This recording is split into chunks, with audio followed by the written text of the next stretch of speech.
The mountain wind howled through the canyon as Catherine White pressed herself against the cold stone wall, her swollen belly making it impossible to move quickly.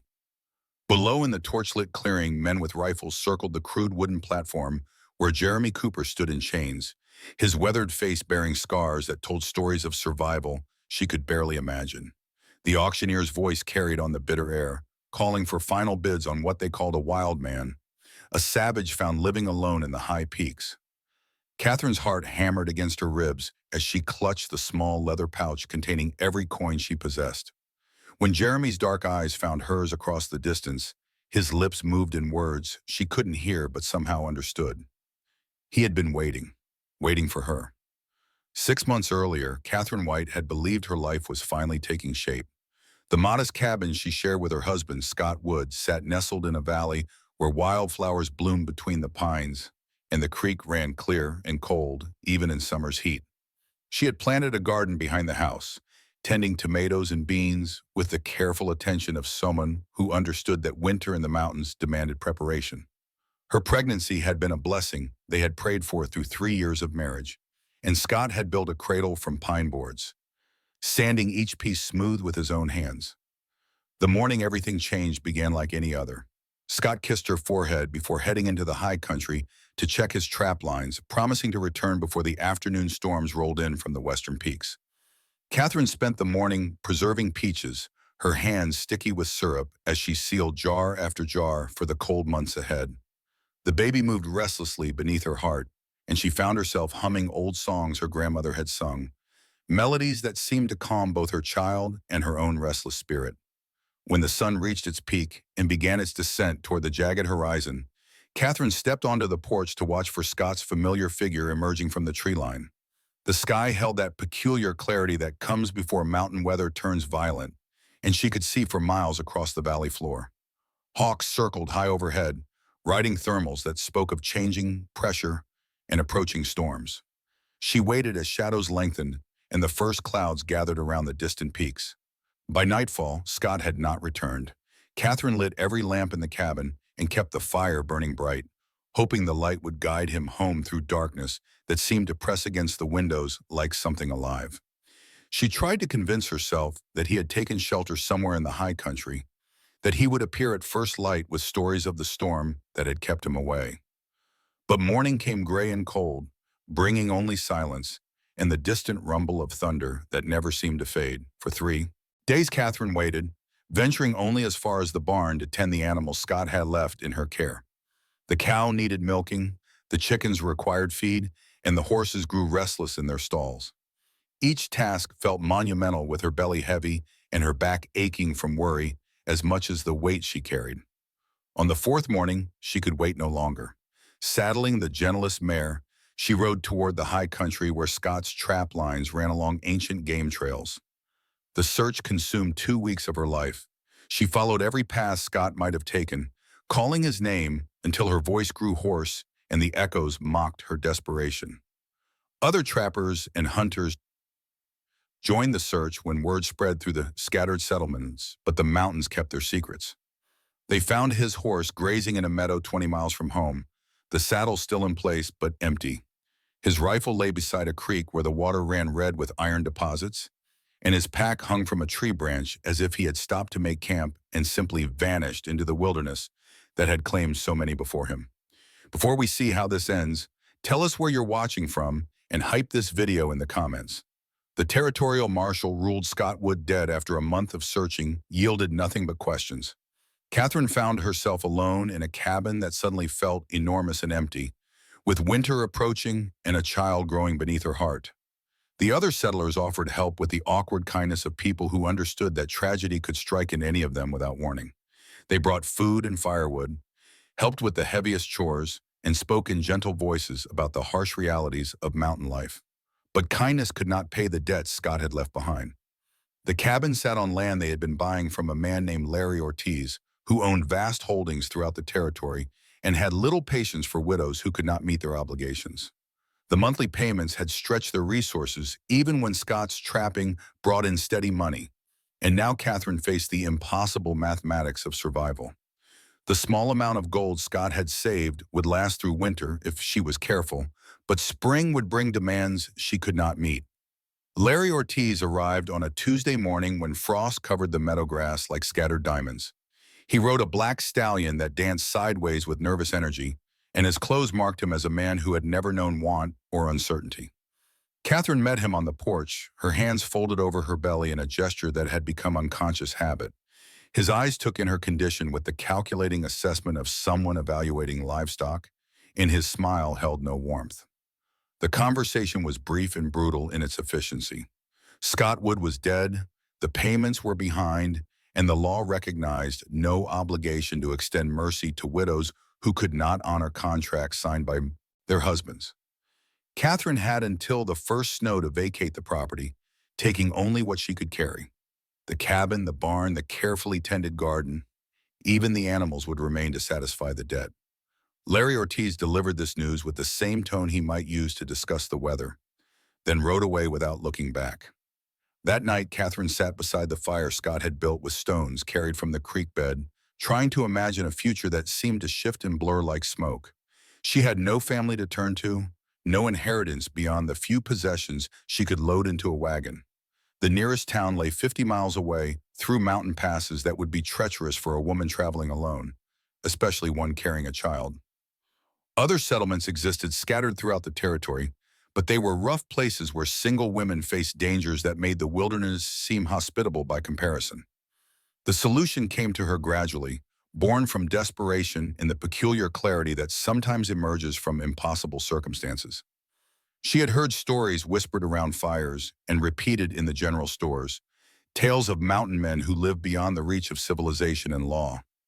These were not the romantic figures of dime novels, but hard men who had chosen isolation over society, who survived by skills passed down from trappers and hunters and the native peoples who had called these mountains home for countless generations. Some of these men, the stories claimed, could be bought, not purchased like slaves, but hired for their knowledge and protection in exchange for food, shelter, and the kind of basic human contact that even the most hardened hermit eventually craved. It was a desperate plan conceived by a desperate woman, but Catherine could see no alternative that did not end with her child born in poverty and raised in circumstances that would offer no hope of a better life. The autumn market in Silver Creek took place once a month, drawing traders and settlers from throughout the region. Catherine had attended with Scott several times, selling eggs and preserved vegetables while he negotiated for supplies they could not produce themselves. She knew the rhythms of the place, the way business was conducted in handshakes and promises, backed by reputation. What she had not known was that the market included transactions that remained hidden from the casual observer. Daniel Jones ran the trading post that served as the market's unofficial center, and his weathered face had seen enough of mountain life to understand that survival sometimes required arrangements that polite society would not approve. When Catherine approached him with her proposition, he listened without judgment or surprise. She needed protection and help establishing herself somewhere in the high country, away from Larry Ortiz and his legal claims. She could offer food, shelter, and whatever small comforts a cabin could provide to a man accustomed to sleeping under stars and eating what he could catch or kill. Daniel Jones nodded slowly when she finished speaking, his eyes holding the kind of understanding that comes from witnessing too many tragedies to count. He knew of such men, he told her, though finding one willing to enter into such an arrangement would require patience and discretion.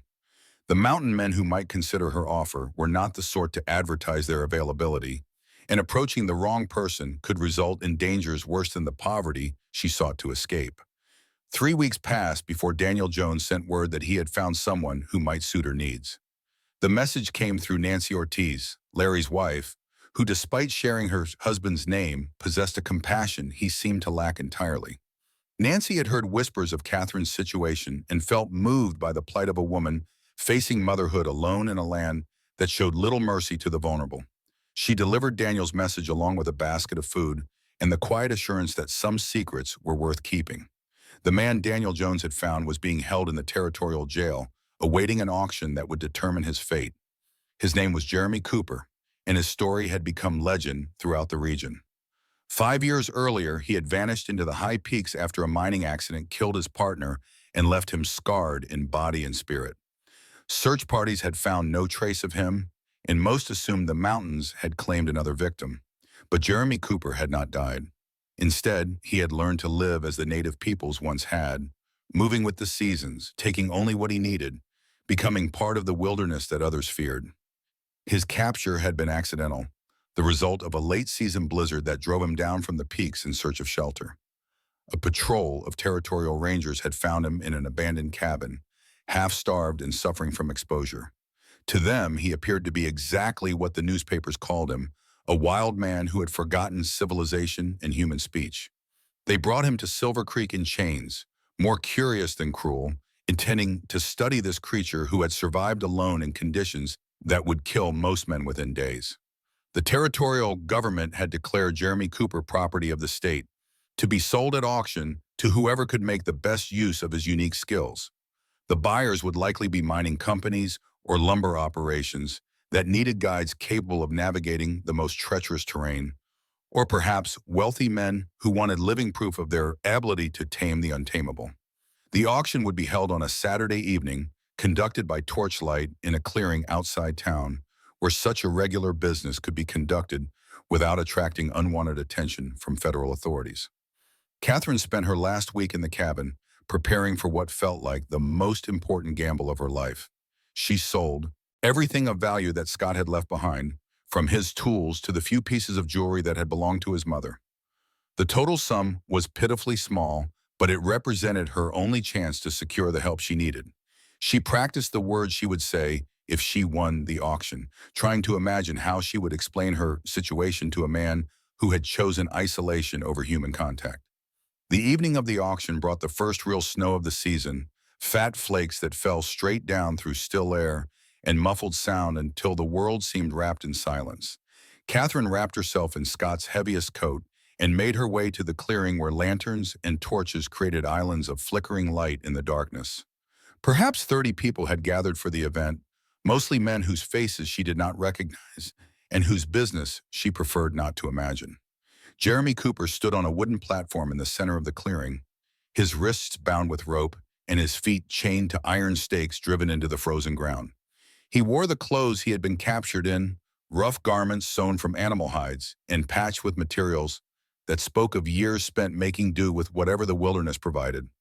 His hair hung past his shoulders, dark with streaks of premature gray, and his beard covered scars that marked the left side of his face from temple to jaw.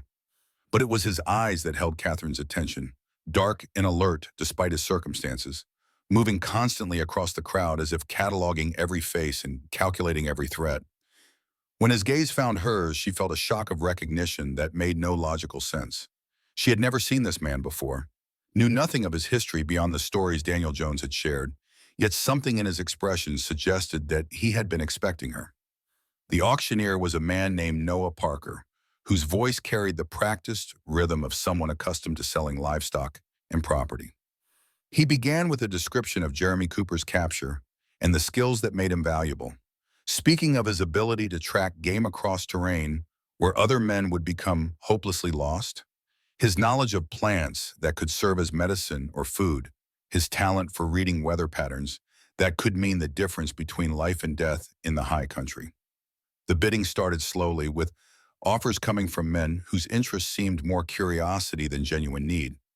A lumber company representative bid steadily but without enthusiasm, clearly following instructions to acquire Jeremy Cooper if the price remained reasonable.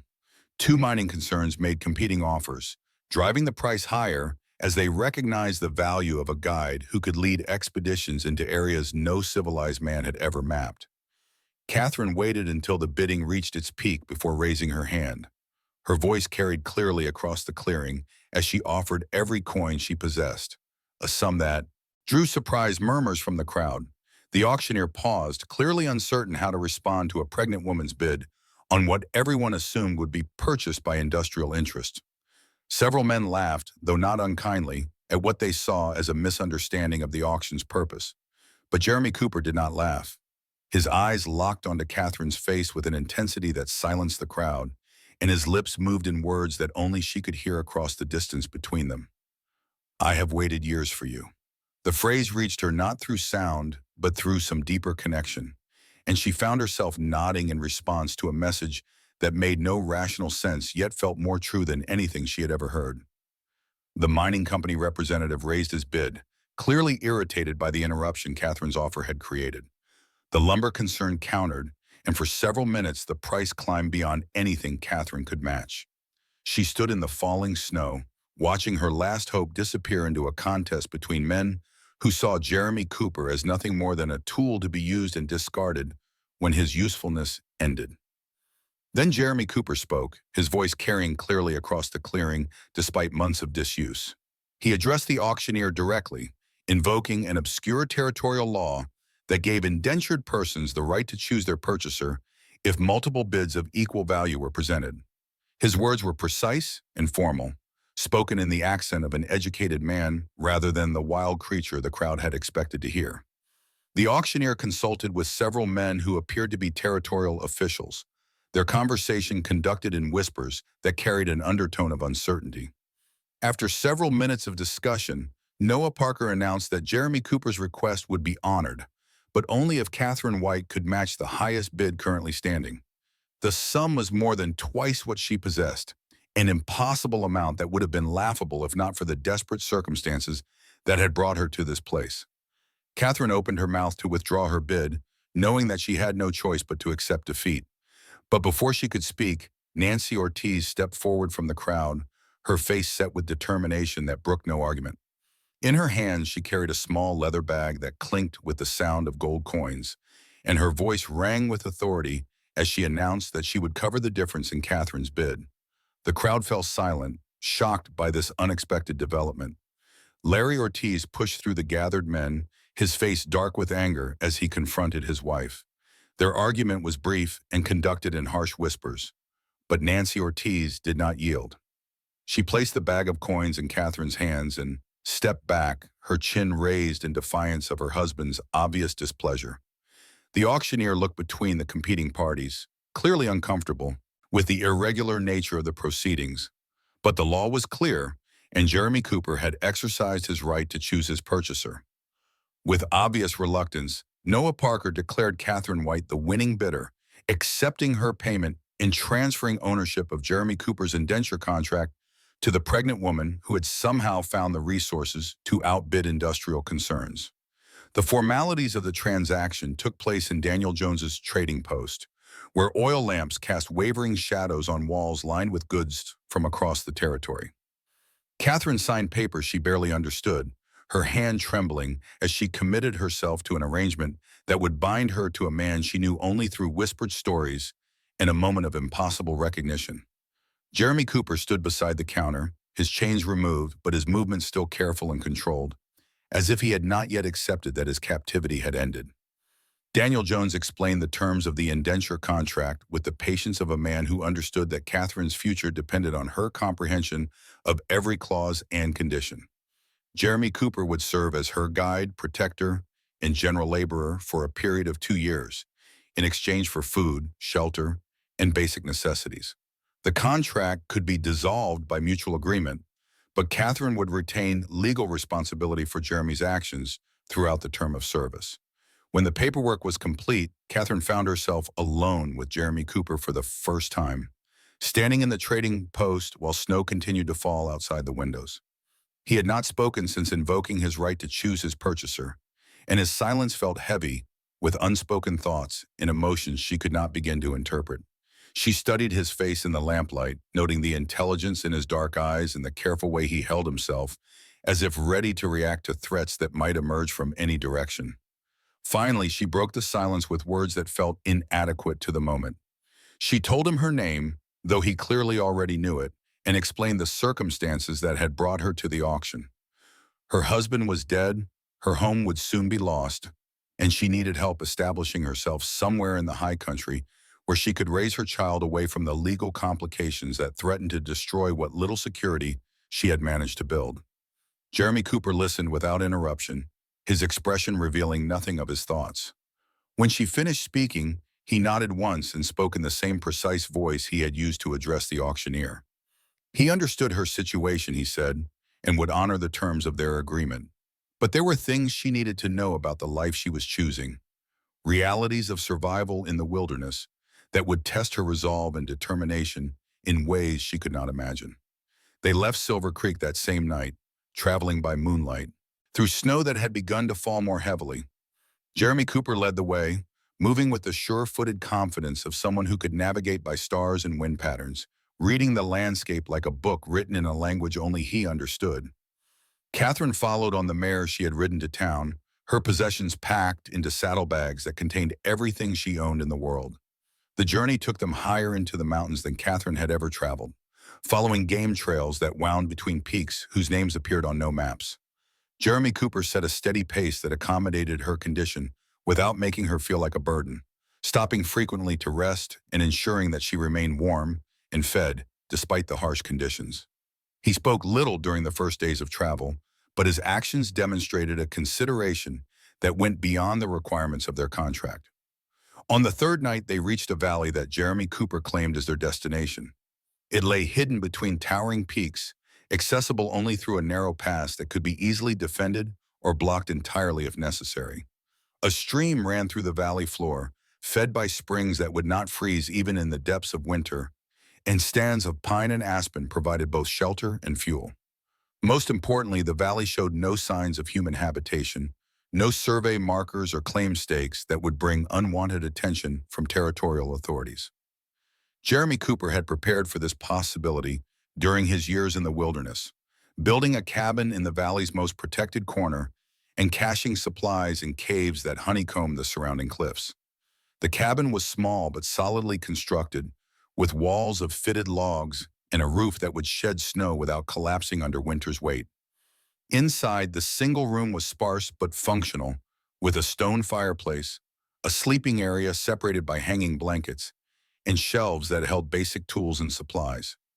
Catherine stood in the doorway, taking in the space that would be her home for the foreseeable future. It was smaller than the cabin she had shared with Scott, and infinitely more isolated, but it represented safety in a way that her previous home never had.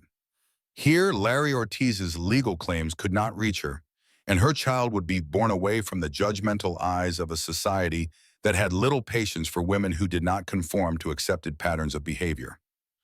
That first night in the valley, Catherine and Jeremy Cooper sat beside the fire and began the process of learning to live together.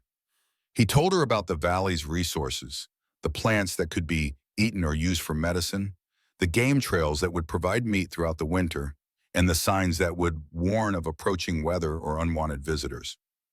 She listened carefully, understanding that this knowledge would mean the difference between survival and disaster in the months ahead. As winter deepened, the snow piled higher around the cabin, Catherine began to understand the true nature of the man she had purchased at auction. Jeremy Cooper was not the wild savage the newspapers had described, but a person who had deliberately chosen isolation as a response to tragedies that had left him unable to trust in the stability of civilized life. His scars, she learned, came not just from the mining accident that had killed his partner, but from a fire that had consumed the home he had built with his first wife, taking her life and leaving him with wounds that would never fully heal. The story emerged gradually, told in fragments during the long evenings when wind howled around the cabin and the fire provided the only light in a world gone dark. Jeremy Cooper had been a different man before the tragedies that drove him into the wilderness. Educated and prosperous, with plans for a future that included family and community. The mining accident had been the final blow that shattered his faith in the possibility of lasting happiness, sending him into the mountains where solitude seemed preferable to the constant risk of loss that came with human connection. But isolation had not brought him peace, only a different kind of suffering that wore at his spirit like water wearing stone. He had survived by becoming something less than fully human, suppressing the parts of himself that craved companionship and love in favor of the cold calculations necessary for survival. Catherine's presence in the valley forced him to confront aspects of his nature that he had spent years trying to forget, and the process was neither easy nor comfortable for either of them. Catherine's pregnancy progressed through the winter months, her body changing in ways that made daily tasks increasingly challenging. Jeremy Cooper adapted their routines to accommodate her limitations, taking on responsibilities that would normally be shared between partners. He tended the fire, cooked their meals, and maintained the cabin's defenses against weather and wildlife, all while teaching Catherine the skills she would need to survive if something happened to him. The lessons were practical and sometimes brutal in their honesty. Catherine learned to read the sky for signs of changing weather, to identify the tracks of predators that might threaten their safety, and to preserve food using methods that required no resources beyond what the wilderness provided. She practiced shooting Jeremy's rifle until her accuracy satisfied his standards, understanding that her ability to defend herself and her child might someday depend on skills that had once seemed foreign to her nature. But the most important lessons were subtler, involving the psychological adaptations necessary for life in complete isolation. Catherine learned to find companionship in her own thoughts, to derive entertainment from simple tasks like mending clothes or carving utensils from wood. She discovered that silence could be comfortable rather than oppressive, and that the absence of human society created space for kinds of awareness and reflection that were impossible in busier environments. Spring arrived late in the High Valley, marked more by changes in light and wind patterns than by any visible transformation of the landscape. Snow still covered the ground when Catherine felt the first contractions that announced her child's approaching birth. Jeremy Cooper had prepared for this possibility throughout the winter, gathering supplies and studying what medical knowledge he possessed. But the reality of assisting at childbirth tested his composure in ways that wilderness survival never had.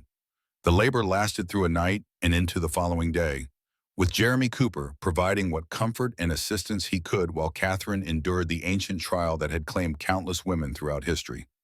There was no doctor to call, no midwife to provide experienced guidance, only the two of them, and the knowledge that women had been giving birth without medical assistance for thousands of years before hospitals and trained physicians became available. When Catherine's daughter finally arrived, small and red and perfectly formed, Jeremy Cooper felt something shift inside him that he had thought was permanently broken. He held the baby while Catherine rested, marveling at the tiny fingers and the fierce expression that suggested this child would inherit her mother's determination.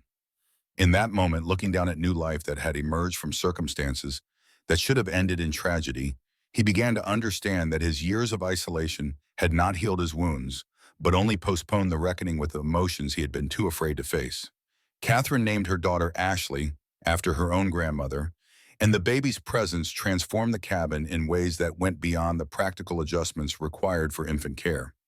The sound of crying and cooing filled spaces that had known only adult voices, and the rhythms of feeding and sleeping imposed a structure on their days that felt both demanding and comforting.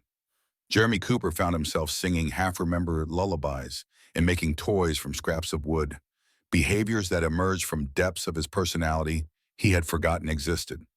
As summer brought warmth to the valley and wildflowers bloomed in meadows where snow had lingered into May, Catherine began to understand that her arrangement with Jeremy Cooper had evolved beyond the terms of their original contract. What had begun as a business transaction born of desperation had become something more complex and meaningful, a partnership based on shared responsibility and growing trust. They had not spoken of love, but their actions demonstrated a care and consideration that went far beyond legal obligations. The realization brought both comfort and uncertainty. Catherine had not intended to form an emotional attachment to the man she had purchased at auction, and she was not sure how to navigate the feelings that had developed between them.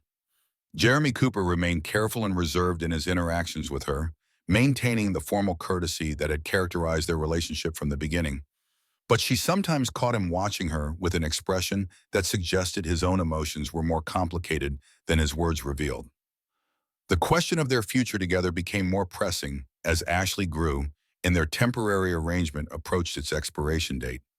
The indenture contract bound Jeremy Cooper to 2 years of service, but it said nothing about what would happen when that period ended.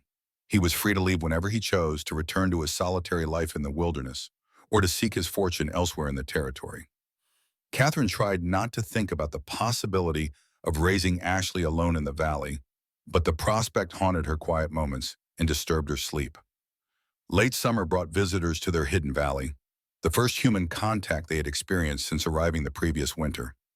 A small party of territorial surveyors had discovered the pass that led to their refuge, and their presence represented a threat to the isolation that had protected Catherine from Larry Ortiz and his legal claims. Jeremy Cooper met the surveyors at the valley's entrance, presenting himself as a legitimate settler with legal right to the land. But their questions suggested that the territorial government was beginning to take interest in areas that had previously been considered too remote for development. The surveyors spent 3 days mapping the valley and taking notes on its resources, treating Jeremy Cooper with the wary respect that frontier professionals accorded to men who had proven their ability to survive in harsh conditions. They asked few questions about Catherine or the baby, accepting Jeremy's explanation that he was married to a woman who preferred to avoid contact with strangers. But their presence served as a reminder that the outside world was never as distant as it appeared, and that the legal complications Catherine had fled might eventually find her even in this remote sanctuary. After the surveyors departed, Jeremy Cooper and Catherine spent long evenings discussing their options. They could remain in the valley and hope that territorial development would bypass their remote location. But such hope seemed increasingly unrealistic as mining and logging interests expanded into previously untouched areas. They could move deeper into the wilderness, seeking an even more isolated refuge. But such a move would be dangerous with a young child and would offer no guarantee of permanent safety. The third option, which neither of them spoke about directly, involved Jeremy Cooper's departure at the end of his contract term. Catherine would be free to make whatever arrangements she could for herself and Ashley, while Jeremy could return to the solitary existence that had sustained him for 5 years. It was the option that honored the letter of their agreement while ignoring the emotional bonds that had developed between them, and its very reasonableness made it seem like the most likely outcome. But as autumn returned to the valley and the aspen trees turned gold against the darkening sky, Jeremy Cooper began to speak of plans that extended beyond the expiration of his contract. He talked about improvements to the cabin that would make it more comfortable for Ashley as she grew, about expanding their food storage capacity and developing better defenses against both weather and unwanted visitors. His words suggested a commitment to their shared future that went beyond legal obligation, but he had not yet spoken directly about his intentions. The conversation that would determine their future came on a night when early snow dusted the valley floor and the fire crackled with the dry wood Jeremy had spent weeks cutting and splitting. Ashley slept in the cradle he had built for her, and Catherine sat mending clothes while Jeremy worked on a new pair of snowshoes that would be needed when winter made travel difficult. The domestic tranquility of the scene felt both natural and fragile, as if a single wrong word might shatter the harmony they had built together. Catherine broke the silence first, asking the question that had been weighing on her mind for weeks. She wanted to know what Jeremy Cooper intended to do when his contract expired, whether he planned to stay in the valley or seek his freedom elsewhere. Her voice remained steady as she spoke, but her hands trembled slightly as she continued her mending, betraying the anxiety that her calm words concealed. Jeremy Cooper set down the snowshoe he had been working on and looked directly at Catherine for the first time in their conversation. His dark eyes held an intensity that reminded her of the moment at the auction when he had spoken words she could not hear but somehow understood. When he finally replied, his voice carried the same formal precision that had characterized their earliest interactions. But beneath the careful words lay emotions that had been building throughout their months together. He told her about the years he had spent alone in the wilderness, surviving by suppressing every human need that could not be satisfied through solitary effort. He had convinced himself that isolation was preferable to the risk of loss, that the pain of loneliness was easier to bear than the agony of watching someone he loved disappear from his life. But Catherine's presence in the valley had forced him to confront the emptiness of an existence dedicated solely to survival, and Ashley's birth had awakened feelings he had thought were permanently buried. The admission came slowly, each word chosen with the care of someone who had spent years avoiding emotional vulnerability. Jeremy Cooper spoke of watching Catherine care for their daughter, noting the way she sang while working and the patience she showed when teaching Ashley to recognize different sounds and textures. He described the gradual realization that the life they had built together was more meaningful than anything he had experienced during his years of solitude, and that the risk of future loss was worth accepting in exchange for the happiness of the present moment. Catherine listened without interruption, her mending forgotten as she absorbed the significance of Jeremy's words. She had hoped for this conversation, but had not dared to expect it, knowing that his traumatic history made emotional commitment extraordinarily difficult. When he finished speaking, she set aside her sewing and moved to sit beside him near the fire, close enough to touch but respecting the careful boundaries they had maintained throughout their relationship. Her response was simpler and more direct than his had been. She told him that she loved him, using words they had both avoided despite the growing intimacy of their daily lives. She spoke of the security his presence provided, not just the physical protection he offered, but the emotional stability that came from knowing someone cared about her welfare and Ashley's future. The valley had become home not because of its isolation or safety, but because it was the place where they had learned to trust each other and build something lasting together. The conversation continued deep into the night, touching on practical matters as well as emotional ones. They discussed the challenges of raising Ashley in such an isolated environment, the need to eventually provide her with education and social contact that the valley could not offer. They talked about the territorial surveyors and the possibility that their refuge might not remain hidden indefinitely, requiring them to make difficult decisions about relocation or integration with the expanding settlements. But beneath these practical concerns lay a deeper question about the nature of their relationship and how it should be formalized. They had been living as husband and wife in all but name, sharing responsibilities and making decisions together while maintaining the fiction that their arrangement was purely contractual. Jeremy Cooper's admission of love and commitment changed the terms of their partnership, but it also raised questions about legal and social recognition that neither of them was sure how to address. The solution came to them gradually, emerging from their shared understanding of frontier pragmatism and the realities of life beyond the reach of conventional authority. They would consider themselves married by common law, bound together by mutual consent and shared commitment rather than formal ceremony. Such marriages were recognized throughout the territory, offering legal protection for Catherine and Ashley while acknowledging the emotional bond that had developed between the adults. The decision felt both momentous and natural, the formal recognition of a relationship that had been growing since the night Catherine first bid on Jeremy Cooper at auction. They sealed their commitment with words rather than ceremony, speaking vows they composed themselves while Ashley slept peacefully in her cradle and snow continued to fall outside the cabin windows. Winter's return brought new challenges and deeper intimacy as Catherine and Jeremy Cooper settled into their roles as husband and wife. The physical aspects of their relationship developed slowly and carefully, with Jeremy's traumatic history requiring patience and understanding that Catherine was willing to provide. Their emotional connection had been forged through months of shared hardship and mutual dependence, creating a foundation of trust that made physical intimacy feel like a natural extension of the bond they had already established. Spring brought news from the outside world that would test their newfound happiness and force them to confront the legal complications Catherine had hoped to leave behind forever.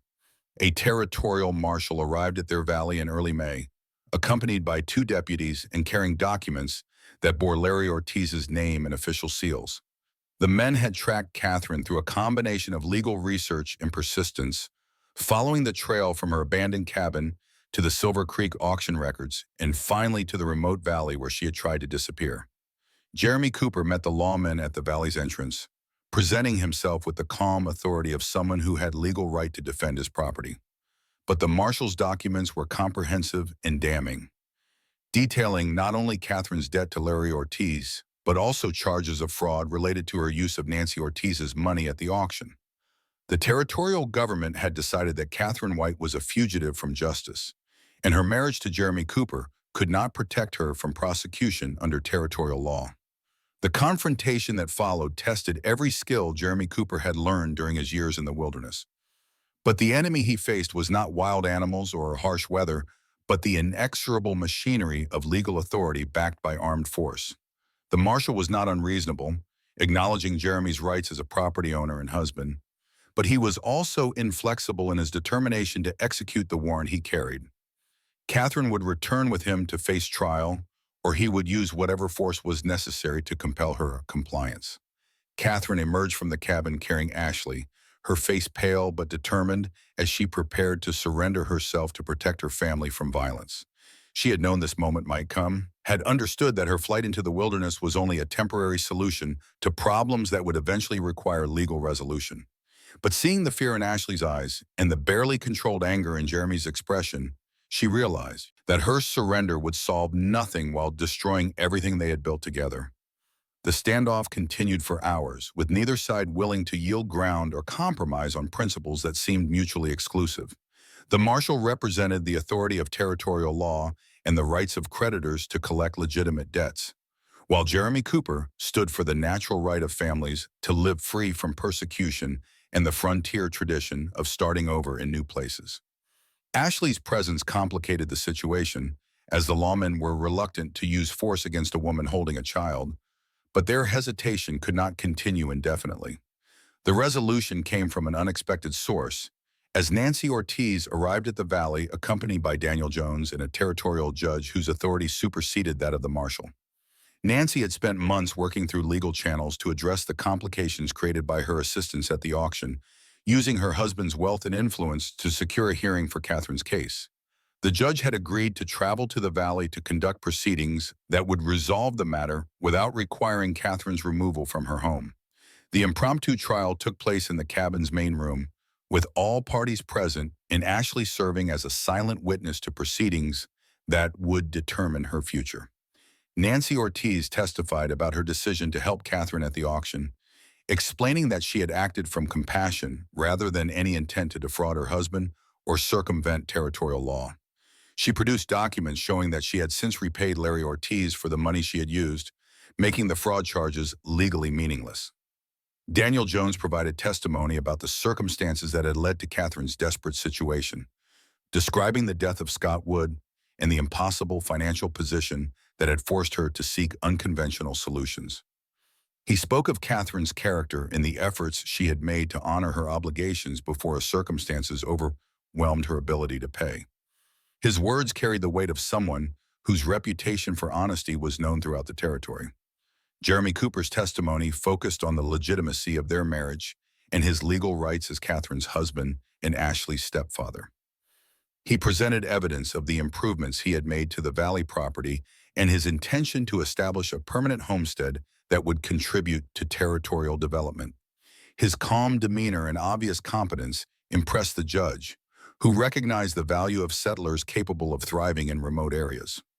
Catherine spoke last, her voice steady as she described the choices that had led her to the auction and the life she had built in the Valley. She acknowledged her debt to Larry Ortiz, but argued that her flight had been motivated by fear for her unborn child's welfare rather than any intent to avoid legitimate obligations. She spoke of her love for Jeremy Cooper and her determination to raise Ashley in an environment that would provide security and opportunity for growth. The judge's decision reflected both legal precedent and frontier pragmatism, acknowledging the complexity of a case that involved elements of contract law, property rights, and family obligations. He ruled that Catherine's debt to Larry Ortiz remained valid, but could be satisfied through alternative means that did not require her removal from the Valley. Jeremy Cooper would assume responsibility for the debt, paying it off through a combination of cash settlement and services that utilized his unique knowledge of wilderness areas. The arrangement satisfied all parties while preserving the family unit that had formed in the Valley. Larry Ortiz received compensation for his losses. The territorial government avoided the expense and complications of a lengthy prosecution, and Catherine retained her freedom while gaining legal recognition of her marriage and Ashley's legitimacy. Nancy Ortiz's actions were formally pardoned, and she received praise for her compassionate intervention in a difficult situation. But the judge's ruling came with conditions that would reshape Catherine and Jeremy's future in ways they had not anticipated. Jeremy Cooper's services to the territory would involve guiding surveying expeditions and providing consultation on wilderness development projects, work that would require extended absences from the Valley and exposure to dangers he had spent years avoiding. The arrangement would provide income sufficient to pay off Catherine's debts while establishing Jeremy as a legitimate businessman, but it would also end the complete isolation that had protected their family from outside interference.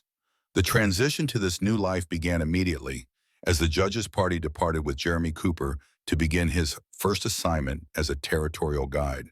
Catherine remained in the Valley with Ashley, tending their home and preparing for the changes that would come with Jeremy's new career.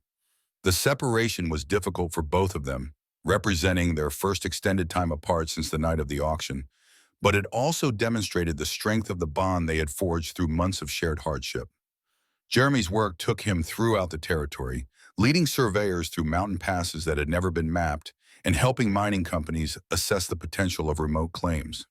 His reputation grew quickly, as his skills proved invaluable to operations that required navigation through terrain that would have defeated less experienced guides.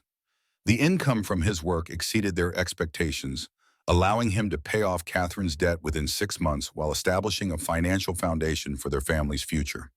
But success came with its own complications, as Jeremy's growing reputation attracted attention from territorial officials who saw potential for larger projects that would require his expertise.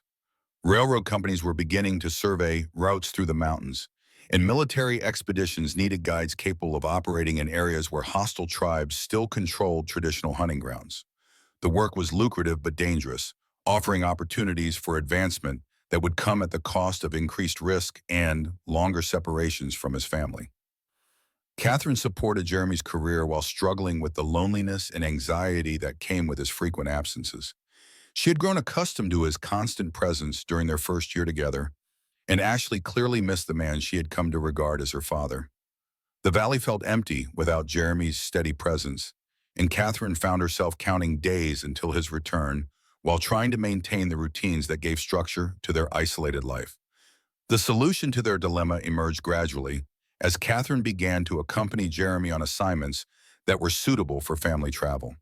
Her pregnancy had prevented such arrangements initially, but Ashley's growing independence made it possible for the family to travel together when circumstances permitted. Catherine proved to be an asset on these expeditions, providing domestic stability that improved morale among the men while demonstrating her own adaptability to frontier conditions. Their life settled into a pattern of alternating between periods of isolation in the valley and extended journeys throughout the territory, with Ashley growing up in environments that would have seemed impossibly harsh to children raised in conventional settlements. But the little girl thrived on the adventure and variety, developing skills and confidence that would serve her well in a land where adaptability was essential for survival. As Ashley approached her second birthday, Catherine and Jeremy began to discuss the long-term implications of their unconventional lifestyle and its effects on their daughter's development. The child was healthy and happy, but she had limited contact with other children and no exposure to formal education or social institutions that most people considered essential for proper development. They faced the difficult question of whether to continue their nomadic existence or establish a more conventional home that would provide Ashley with opportunities they could not offer in the wilderness. The decision was complicated by Jeremy's growing success as a territorial guide, which had led to offers of permanent positions with government agencies and private companies. A railroad consortium had approached him about leading a comprehensive survey of potential routes through the Central Mountains, work that would require 2 years of intensive field research, but would pay enough to secure their family's financial future permanently. The opportunity represented everything Jeremy had worked toward since assuming responsibility for Catherine's debt, but accepting it would mean prolonged separation from his family or exposing them to dangers that even his experience might not be sufficient to overcome. Catherine wrestled with conflicting desires as she considered their options. Part of her longed for the security and community that a conventional settlement could provide, imagining Ashley playing with other children and attending school in a proper classroom. But another part of her cherished the freedom and independence they had found in their unconventional life, recognizing that few families enjoyed the closeness and shared adventure that had become their normal experience. The resolution came through a compromise that reflected both their practical needs and emotional priorities. They would establish a permanent home in Silver Creek where Ashley could attend school and Catherine could participate in the social institutions that the growing town provided. Jeremy would continue his work as a territorial guide, but he would base his operations from the town rather than the remote valley, allowing him to return home between assignments and maintain closer contact with his family. The transition required careful planning and significant financial investment, as they needed to purchase property in Silver Creek and construct a home suitable for year-round residents. Jeremy's savings from his guiding work provided the necessary funds, but the process of selecting land and supervising construction required months of negotiation and coordination. Catherine threw herself into the project with enthusiasm, recognizing that creating a proper home represented a new chapter in their family's development. The house they built reflected both their practical experience and their dreams for the future. It was larger than the Valley Cabin, but designed with the same attention to efficiency and comfort that had characterized their wilderness home. Jeremy incorporated features that would accommodate his work as a guide, including storage space for equipment and a workshop where he could maintain and repair the tools of his trade. Catherine insisted on a proper kitchen and a separate room for Ashley, recognizing that their daughter needed space to grow and develop her own identity. Moving to Silver Creek required adjustments that went beyond the physical challenges of relocating their possessions and establishing new routines. Catherine had to learn to interact with neighbors and participate in social activities that had been absent from her life for years, while Jeremy struggled with the loss of privacy and independence that town life inevitably imposed. Ashley adapted more easily, delighting in the presence of other children and the novelty of structured activities that the town school provided. But the most significant adjustment involved redefining their relationship in a context where their unconventional history was known to everyone in the community. The story of Catherine's purchase of Jeremy at auction had become local legend, told and retold with embellishments that bore little resemblance to the actual events. Some people regarded them with curiosity, others with disapproval, and a few with the kind of romantic admiration that frontier stories often inspired among those who had never experienced the hardships they described. Catherine learned to navigate these social complexities with the same determination that had carried her through the wilderness years, focusing on the practical business of raising Ashley and supporting Jeremy's career while maintaining the privacy that their family required. She found allies among other women who had faced their own challenges in frontier society, forming friendships based on mutual respect rather than conventional social expectations. Jeremy's reputation as a guide continued to grow, bringing opportunities that tested his skills and judgment in ways that pure wilderness survival never had. The railroad survey project proved to be more complex and dangerous than anyone had anticipated, requiring him to negotiate with tribal leaders who viewed the proposed routes as threats to their traditional territories. His success in these negotiations demonstrated diplomatic skills that complemented his technical expertise, leading to offers of positions that would have taken him far from Silver Creek and the family life he had worked so hard to establish. But Jeremy had learned from his earlier mistakes, understanding that professional success meant nothing if it came at the cost of personal relationships that gave life meaning and purpose. He turned down the most lucrative opportunities in favor of assignments that allowed him to maintain his commitments to Catherine and Ashley, building a career that balanced financial security with family stability. His reputation for reliability and integrity made him sought after by clients who valued consistency over pure technical skill. Catherine's role in their partnership evolved as Ashley entered school and required less constant supervision. She began to assist Jeremy with the administrative aspects of his business, handling correspondence and scheduling while managing the household finances with the same careful attention she had once devoted to preserving food for winter storage. Her contributions allowed Jeremy to focus on the fieldwork he enjoyed while ensuring that their business operations remained profitable and well-organized. The family's success attracted attention from territorial officials who recognized the value of settlers who could thrive in challenging environments while contributing to economic development. Jeremy was offered a position as a territorial scout, work that would provide steady income and official recognition while utilizing the skills he had developed during his years in the wilderness. The position came with the promise of eventual promotion to administrative roles that would keep him closer to home as he aged, and Ashley required more of his attention. Ashley's development into a confident and capable young girl vindicated Catherine and Jeremy's unconventional approach to child-rearing. She excelled in school while maintaining the independence and adaptability that her unusual upbringing had fostered. Her teachers noted her maturity and problem-solving abilities, qualities that set her apart from children who had been raised in more conventional circumstances. She spoke of her parents with pride and affection, showing no signs of embarrassment about their unusual history or the circumstances that had brought them together. As Ashley approached her 5th birthday, Catherine discovered that she was pregnant again, a development that brought both joy and concern as they considered the implications for their carefully balanced life.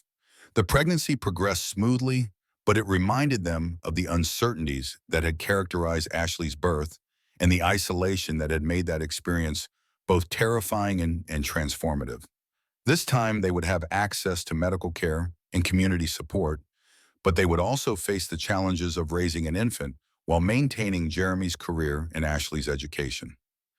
The birth of their son, whom they named Daniel after the man who had helped arrange their first meeting, completed their transformation from desperate individuals seeking survival to a stable family contributing to their community's growth. Jeremy held his son with the same wonder he had felt when Ashley was born, but this time his joy was uncomplicated by the fears and uncertainties that had shadowed their early years together. Catherine recovered from childbirth with the confidence of someone who had faced greater challenges and emerged stronger from the experience. She marveled at the contrast between Daniel's birth in Silver Creek's medical facility and Ashley's arrival in the wilderness cabin, recognizing how far they had traveled both geographically and emotionally since that desperate winter when survival had seemed uncertain. The family's story became part of Silver Creek's founding mythology, told to newcomers as an example of the courage and determination that frontier life required. But for Catherine and Jeremy, their history was not a romantic adventure, but a series of choices made under pressure, decisions that had led them from desperation to happiness through paths they could never have anticipated. They had learned that love could emerge from the most unlikely circumstances, that families could be formed through necessity as well as choice, and that the strength to survive could become the foundation for lives of meaning and purpose. As they sat together on their porch in the evening, watching Ashley play with her baby brother while the sun set behind the mountains that had once been their refuge, Catherine and Jeremy understood that their greatest achievement was not the successful careers or comfortable home they had built, but the trust and commitment that had sustained them through years of uncertainty and change. The words Jeremy had whispered at the auction, that he had waited years for her, had proven prophetic in ways neither of them could have imagined, leading them to a future that justified every risk they had taken and every hardship they had endured together.